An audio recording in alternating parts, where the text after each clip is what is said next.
क्या आपका भी बैलेंस शीट में कैश नेगेटिव आ रहा है या अकाउंटिंग सॉफ्टवेयर में कैश माइनस दिख रहा है और समझ में नहीं आ रहा है गलती कहाँ हुई है? तो अगर आप एक अकाउंटेंट है, सीए स्टूडेंट है या बिजनेस ओनर है तो ये प्रॉब्लम आपने कभी ना कभी जरूर फेस की होगी, लेकिन टेंशन लेने की जरूरत नहीं है। आज की इस वीडियो में हम स्टेप बाय स्टेप समझेंगे कि नेगेटिव कैश क्यों आता है, कौन कौन सी कॉमन मिस्टेक्स है इसके पीछे होती हैं जिससे कि हमारा कैश नेगेटिव हो जाता है, और प्रैक्टिकल तरीके से कैश को पॉजिटिव कैसे करें बिना बुक्स खराब किए और बिना फ्यूचर में प्रॉब्लम क्रिएट किए। तो ये वीडियो एंड तक जरूर देखिए, क्योंकि आज के बाद कैश नेगेटिव आपके लिए प्रॉब्लम नहीं, एक इजी करेक्शन प्रोसेस बन जाएगा। तो गाइज यदि अभी तक आपने मेरा यूट्यूब चैनल सब्सक्राइब नहीं किया है तो कर लीजिए ऐसे ही बेनिफिशियल वीडियोस के लिए। तो गाइज चलते हैं और वीडियो को स्टार्ट करते हैं। कैश नेगेटिव को पॉजिटिव कैसे करें? सबसे पहले एक इंपॉर्टेंट बात, अकाउंटिंग में कैश कभी भी नेगेटिव नहीं होता। ठीक है, जब भी हम अकाउंटिंग करते हैं तो अकाउंटिंग में कैश किसी भी कंडीशन से नेगेटिव नहीं जा सकता। लेकिन यदि आपने सही से अकाउंटिंग नहीं की है तब उस कंडीशन में हमारा कैश नेगेटिव जाता है। ठीक है, अगर कैश बुक में नेगेटिव बैलेंस आ रहा है इसका मतलब एंट्री मिस्टेक है, मिसिंग एंट्री या रॉन्ग एंट्री पोस्टिंग की है। अब रिसिप्ट एंट्री मिसिंग, तो रिसिप्ट एंट्री मिसिंग का मतलब क्या हुआ? कस्टमर ने पेमेंट दिया पर आपने एंट्री नहीं की। अब जैसे मान लीजिए आपका कोई पार्टी थी या सडी डाटर था, ठीक है, तो उसने क्या किया, आपको कुछ पेमेंट कैश में कर दी। सपोज दैट 50,000 आपको कैश में कर दी। अब आपने संजीव डाटर से तो ले लिए 50,000 रुपए, लेकिन अपने बुक्स में एंट्री नहीं की। ठीक है, तो उससे हमारा 50,000 रुपए जो कैश था वो इंक्रीज होता। ठीक है, हमारा 50,000 रुपए से कैश बढ़ जाता, लेकिन आपने एंट्री नहीं की तो इस वजह से भी हमारा जो कैश है वो नेगेटिव हो गया, जो कि हमारा पॉजिटिव होना था। तो यदि हम एंट्री की बात करें तो एंट्री कैसे होगी?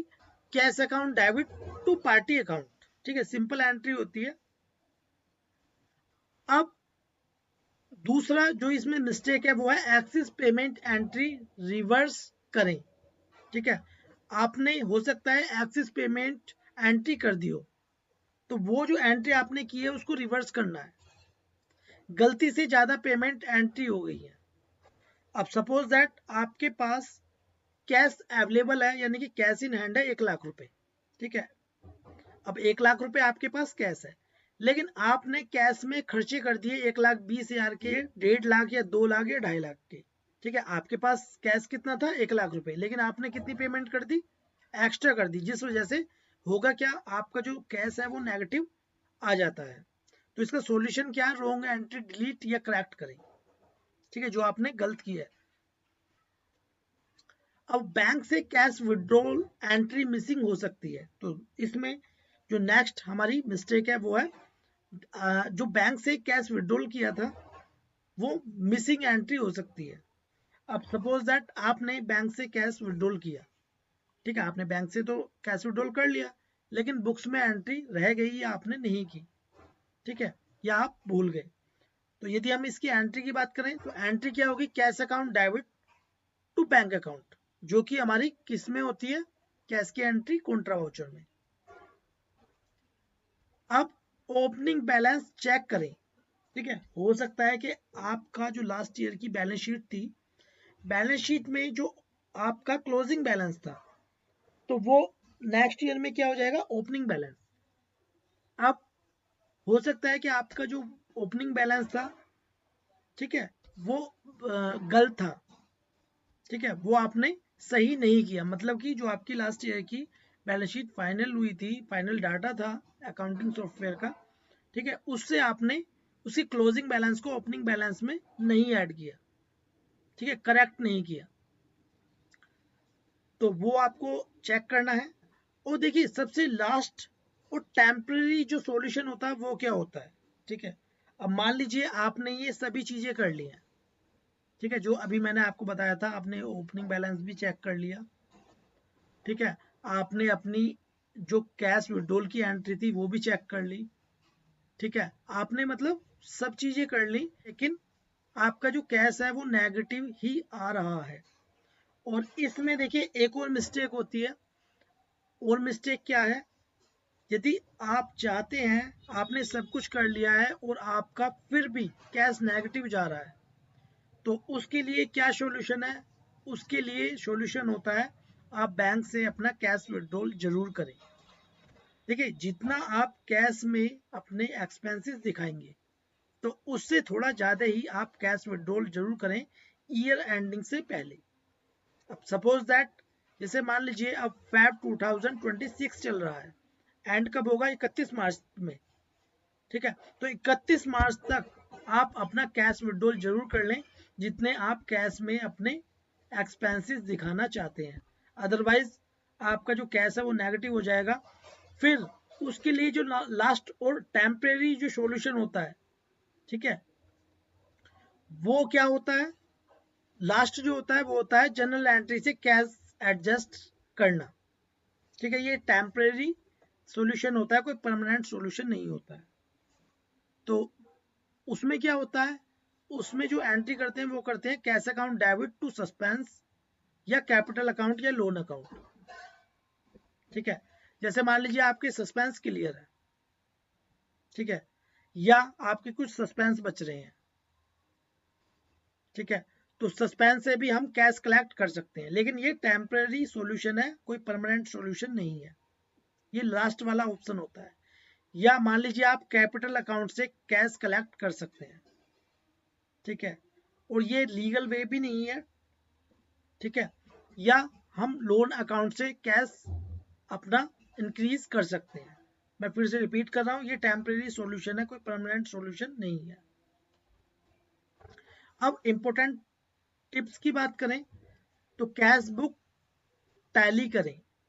ठीक है, तो आपको कैश बुक टैली करनी है। फिजिकल कैश वेरीफाई करें। ठीक है, फिजिकल आप चेक कर सकते हैं, जो आपकी बैंक की कैश विड्रॉल की रिसिप्ट होती है, ठीक है, आप उसको फिजिकली एक बार चेक कर लें, आपने कितना कैश विड्रॉल किया है। ठीक है, बैक डेट एंट्रीज चेक करें। अब देखिए, इसमें कुछ आपको मैं बता देता हूँ एक्स्ट्रा, ठीक है, जो आपको चेक करना है। Cash error detection checklist.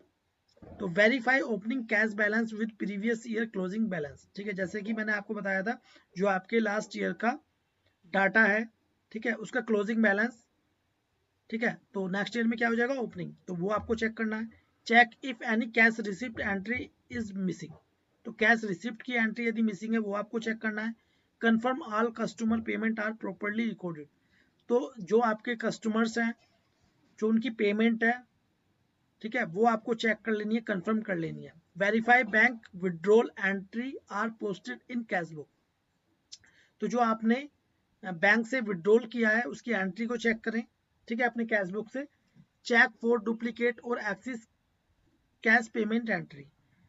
ठीक है, तो जो आपने कैश से एक्सिस पेमेंट की है, ठीक है, वो आपको चेक कर लेनी है, ये डुप्लीकेट हो सकता है, डुप्लीकेट भी हो। Match cash book balance with physical cash. तो जैसे कि मैंने अभी आपको बताया था, आपको मैच करना है कैश बुक बैलेंस किससे? फिजिकल कैश से, जो आपकी जो बैंक की कैश विड्रॉल की रिसिप्ट होती है, ठीक है, उससे आप चेक कर सकते हैं। Review back dated vouchers and manual entries. ठीक है, वो आपको चेक करनी है। Ensure no expenses is wrongly posted in cash instead of credit. ठीक है, तो आपको इंश्योर कर लेना है कि आपके कोई भी रोंग एक्सपेंसेस नहीं है जो कैश से आपने किए हैं। Cross cheque cash entries with bank statement. ठीक है, जो कैश की एंट्रीज है वो बैंक स्टेटमेंट से आपको चेक करनी है। लुक फॉर एनी सस्पेंस और एडजस्टमेंट एंट्रीज अफेक्टिंग कैश। फिर उसके बाद reconcile daily closing balance properly. तो जो डेली आपका क्लोजिंग बैलेंस है वो आपको चेक करना है। Confirm no negative cash balance exists after correction. ठीक है, तो करेक्शन करने के बाद आपका कोई भी नेगेटिव कैश बैलेंस नहीं होना चाहिए। ठीक है, तो गाइस मैंने आपको बता दिया है कि हमारी कैश नेगेटिव होता है तो किन कारणों से होता है, क्या मिस्टेक्स होती हैं, ठीक है, वो मैंने आपको बता दिया है। और इसमें आपको सॉल्यूशन भी बता दिया है, जो टेम्पररी सॉल्यूशन लास्ट वाला जो ऑप्शन होता है वो इसमें है। लेकिन सबसे अच्छा यही है कि आप ईयर एंडिंग होने से पहले, ठीक है, आप कैश विड्रॉल जरूर कर लें, जितने आपके एक्सपेंसेस होते हैं उससे थोड़ा ज़्यादा ही कर लें। तो गाइस ये वीडियो आपको कैसे लगी प्लीज़ कमेंट बॉक्स में जो बताएं। वीडियो आपको अच्छी लगी प्लीज़ लाइक कर दें और इस वीडियो को शेयर करें अपने फ्रेंड्स के साथ। वीडियो देखने के लिए धन्यवाद।